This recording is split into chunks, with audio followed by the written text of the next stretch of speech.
చిరంజీవి గారితో మళ్ళీ సినిమా అని చెప్పి తెగ వార్తలు వినిపిస్తున్నాయి. ఆయన కూడా రెడీగా ఉంటారు. ఎందుకంటే మీరు మంచి హిట్ ఇచ్చారు, ఆయన్ని ఎలా చూపించాలో అలా చూపించారు. యా, కథ ఇంకా రెడీ అవ్వలేదు మూర్తి గారు. కథ రెడీ అయితే కనుక తప్పకుండా చిరంజీవి గారితో నేను ఖచ్చితంగా ఎప్పుడూ చేయాలని ఉంటుంది నాకు. నెక్స్ట్ సినిమా ఆయనతో ఉండొచ్చా? ఇంకా అంత ముందుకు వెళ్ళలేదు, టు బి హానెస్ట్. కంప్లీట్గా దీని మీదే ఉంది మా ఫోకస్ అంతా. అవునా? మీరు ఇంకా రెడీ అవ్వలేదు. చిరంజీవి గారు మరో సినిమా ఒప్పుకున్నారు, మీరు రెడీ అది అయిపోతే మీరు రెడీ అయితే అప్పుడు మీకు వస్తారండి. లేదు మూర్తి గారు, వన్స్ ఇది అయిపోతే తప్పకుండా త్వరలోనే ఆ ప్రాసెస్ అయితే జరుగుతుంది. అదే అదే కానీ అసలు అన్నిటికన్నా పెద్ద కంప్లైంట్ ఏంటంటే మీరు దేవితో కాకుండా తమన్తో పనిచేయడం. అంటే తమను మీ కంప్లైంట్ కాదు, అక్కడ దేవితో పని చేయకపోవడం కంప్లైంట్. ఎందుకు అలా జరిగింది? దీని లాస్ట్ టైం మీరు అడిగినట్టున్నారు మూర్తి గారు. అయినా మీరు సరైన ఆన్సర్ చెప్పలేదు.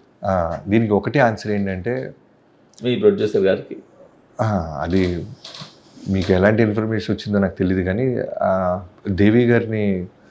దేవి గారితో పని చేయకపోకూడదు, ఈ సినిమాకి వద్దు అనేది కాదు ఆలోచన. ఒక ప్రొడ్యూసర్ సైడ్ నుంచి, ఒక కథ సైడ్ నుంచి దీనికి తమనైతే బాగుంటుంది అనేది. అదే లాస్ట్ టైం కూడా మీరు చెప్పారు. యా నిజంగానే యాక్చువల్గా కూడా అదే.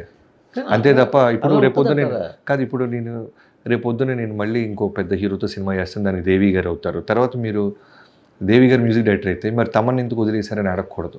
నేను అంటున్నది కాదు. ఇప్పుడు ఒక డైరెక్టర్ కంటిన్యూగా సినిమా చేస్తుంటారు, యూజువల్గా ఒకే మ్యూజిక్ డైరెక్టర్ చేస్తుంటారు.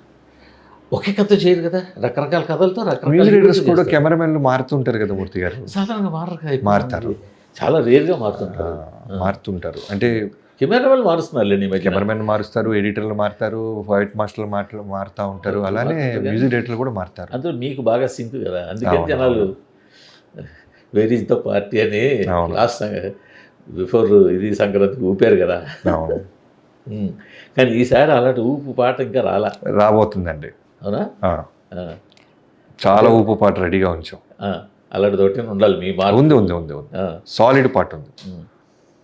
ఫ్యాన్స్ అంటే లిరిక్స్ కూడా గుర్తు పెట్టుకుండే అంత మాస్ సాంగ్ ఒకటి రాబోతుంది. అవునా? హుక్ స్టెప్స్, లిరిక్స్ గుర్తుంటాయి బాగా. అంతే.